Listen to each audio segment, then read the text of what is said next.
Hello guys, I'm back up here once again on this Friday night. Well, Friday Night Dynamite is going on.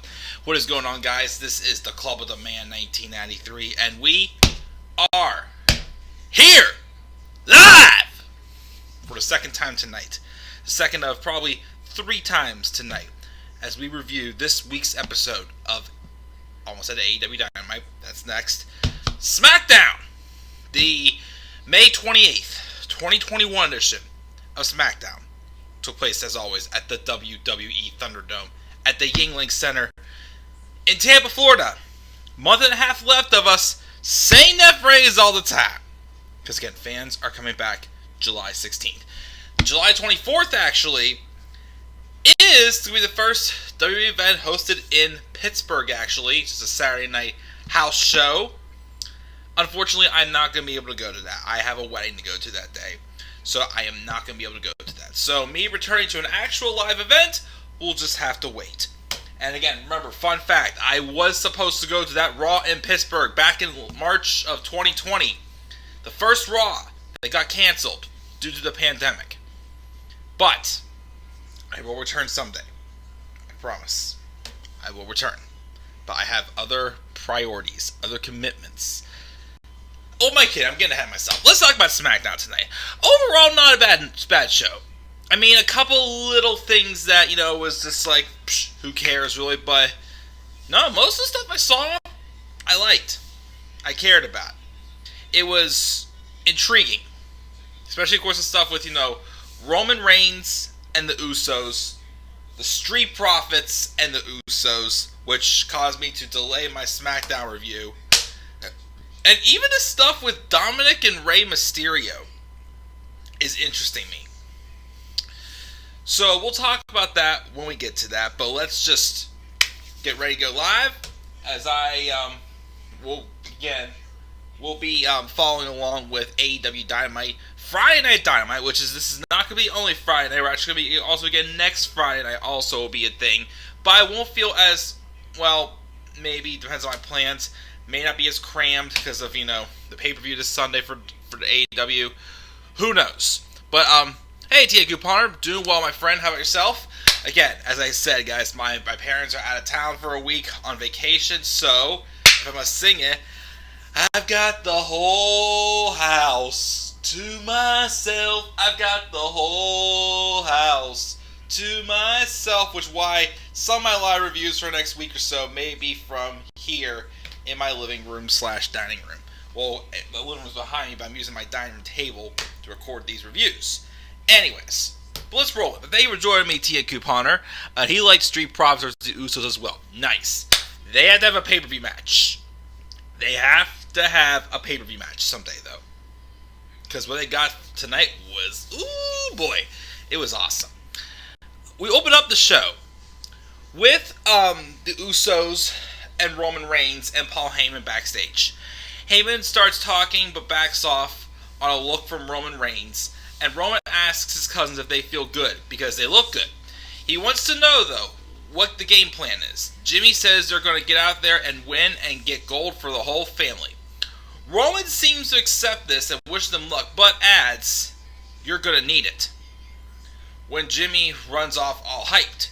But then Roman keeps Jay back, his real right-hand man, and he asks him that you look pensive for a long beat before even saying that even though he's with Jimmy tonight, I need to know that you're with me.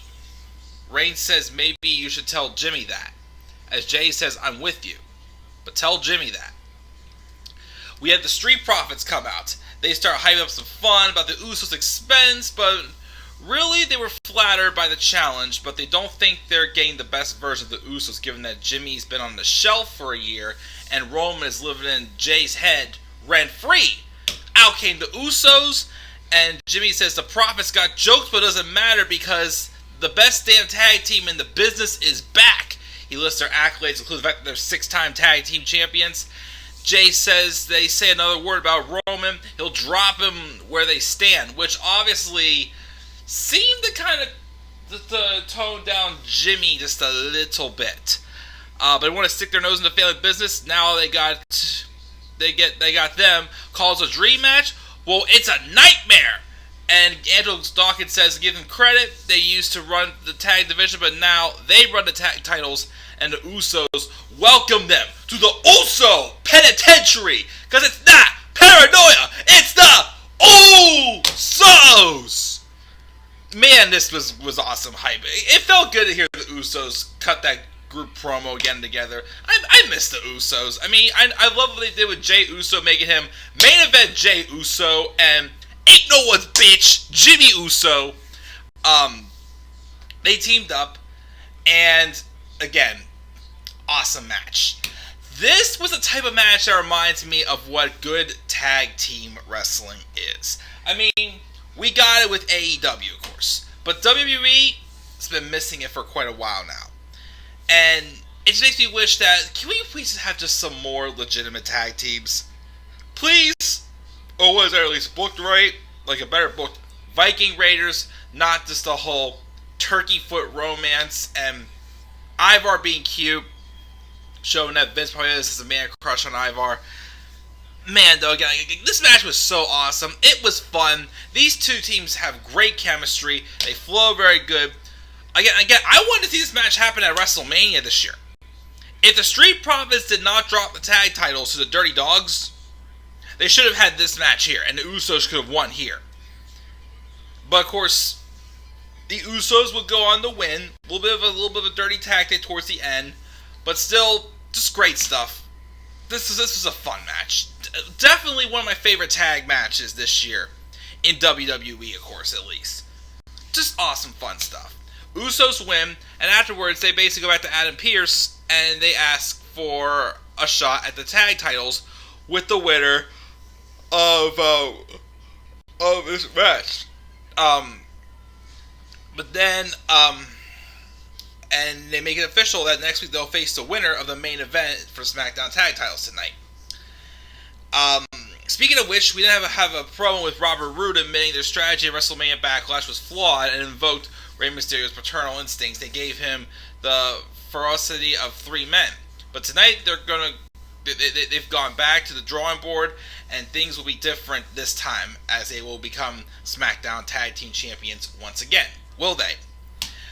We hadn't had some couple things I didn't really care about. Natalya and Tamina defeated the Riot Squad, which I didn't care about whatsoever.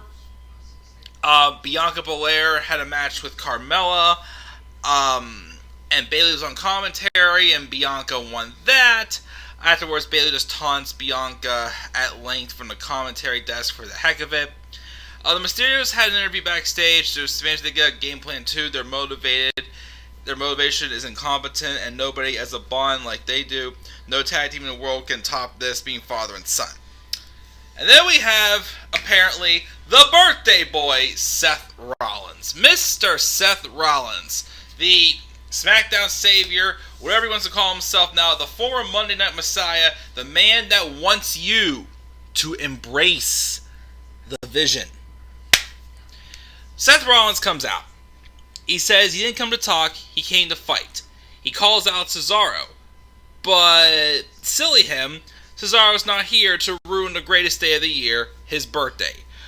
Recaps why he isn't here and shows what happened recently with the beatdown he gave Cesaro after after his match with Roman Reigns at WrestleMania Backlash. And then also the beatdown he gave on him last week as well, having Cesaro being taken away in a stretcher. Seth just then shushes the crowd and plays audio that's meant to be our little secret, and it's a heart monitor and a man moaning, that was kind of weird. But in all seriousness though, what happened to Cesaro was unfortunate. And then Seth's like, I don't know why I did what I did, but I just blacked out and I'm not sure just what happened. Which he knew what happened, of course. He's sorry for what happens, but he blames Cesaro and claims to be a man of integrity and responsibility. And he also blames the WWE Universe, watching at home, because we're the ones that brainwashed Cesaro into believing it's okay for him to look right through Seth Rollins. Which, how dare you do that to Seth Rollins? Don't look through him. He's the big leader. He's the big powerful man, which he really isn't. But, just playing the role right.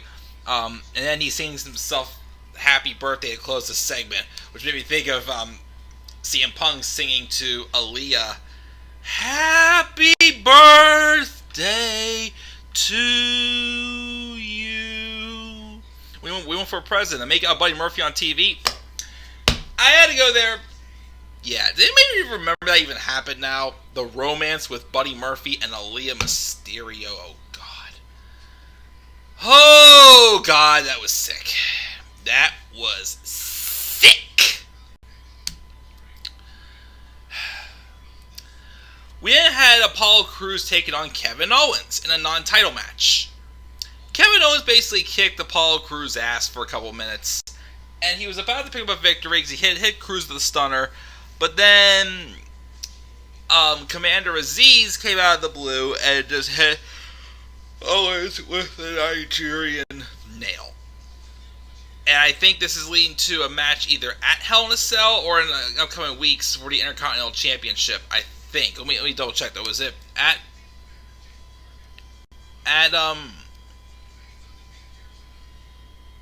yeah, Pierce gave it to him. I can't remember if it's going to be at Hell in a Cell or if it's going to be next week, but Commander Aziz is banned from ringside, which is that really going to stop Apollo Crews though? You know, that'll be decent when it happens. Apollo Crews and Kevin Owens. Then we have Heyman backstage introducing Jey Uso to Roman Reigns. Again, he brings Jey in. Jey sits down, and Roman says, "I see you got a tag title match." And he asks Jey if that's what he wants to do, and why he told them that he'd be with him if he's having this tag title match. He's focusing on his brother more than Roman. He continues to abuse his cousin and just express concern for him going back to the opening match alongside his brother. Jey admits he never thought about it like that. And obviously, Roman's not too happy about that because he feels Roman maybe getting jealous or just not comfortable with what's going on. Who knows? Rick Boggs was back again playing music for Shinsuke Nakamura, who comes out and defeats Chad Gable, even though at the same time Baron Corbin claimed the crown from commentary that Nakamura had taken. But then after the match, Rick Boogs attacks him, Corbin from behind, and Nakamura takes his crown back. I guess this is leading to a dumb, probably pre-show match, with the crown being on the line. But put it on Nakamura at this point. I'd love to see that.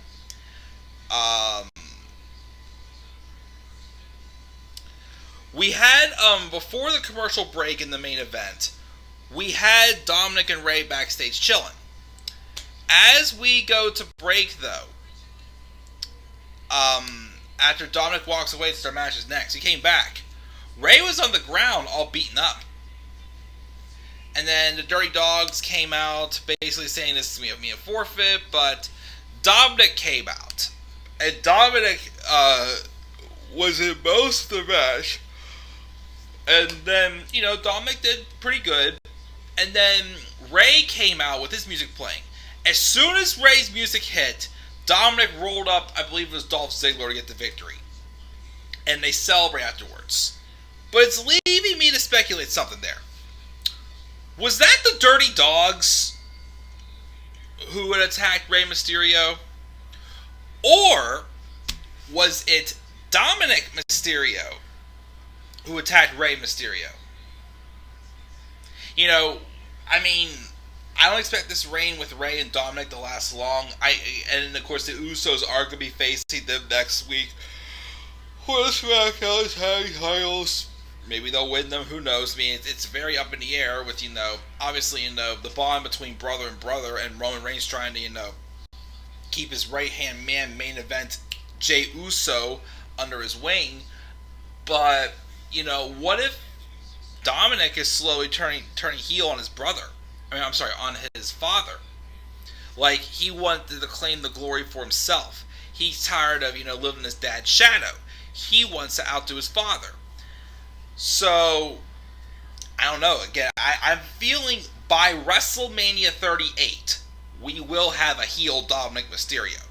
And if it doesn't happen at SummerSlam, at WrestleMania next year, I think we're going to be getting Rey Mysterio versus Dominic Mysterio.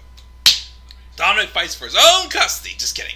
But, so I'm wondering where it's going to go with that. I'm intrigued to see by this. And, of course, I am excited about the tag match, though, with the Usos and the Mysterios next week.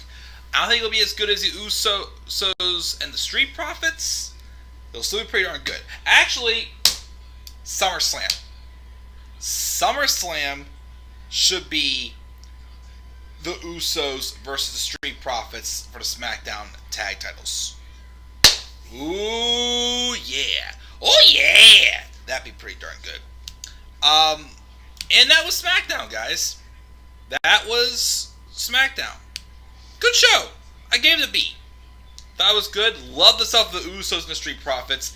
Intrigued by the stuff with the Mysterios. Everything else was decent. Okay, whatever, basically. But, yep, I enjoyed it. I gave it a B. So, yeah. Check the live chat real quick before I go off the air here. Tyler gave this show a C+. He's watching AEW now. So am I. Looks like we've got Miro and that Dante Martin, I think it is. Get rid of women's tag titles.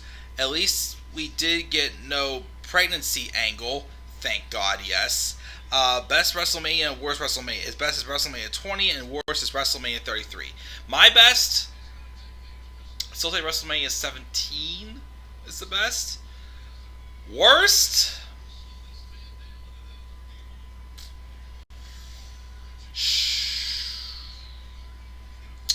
Either WrestleMania 9 or WrestleMania Miro retains. Either WrestleMania 9 or WrestleMania 27, I'd say, was the worst. Why is Bayley getting another match? I don't know why. It was Rude who... Rude to Dominic Pin, my bad. And it was Uso who attacked Ray Ray. Maybe Usos could have, I don't know. We'll have to wait and see. Tyler gave it a B-, and the fans are cheering Miro, the former Rusev in AEW, as they should be, definitely. As Miro's off to a good start, of course, as TNT champion. But yeah, guys, that's going to do it. I'll be back up here again one more time in probably about an hour.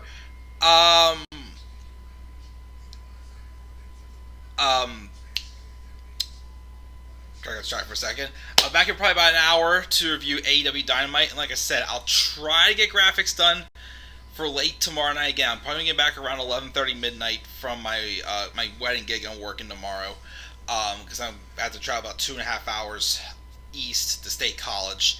So, again, I'll try to be up here tomorrow night to do my preview predictions for Double or Nothing.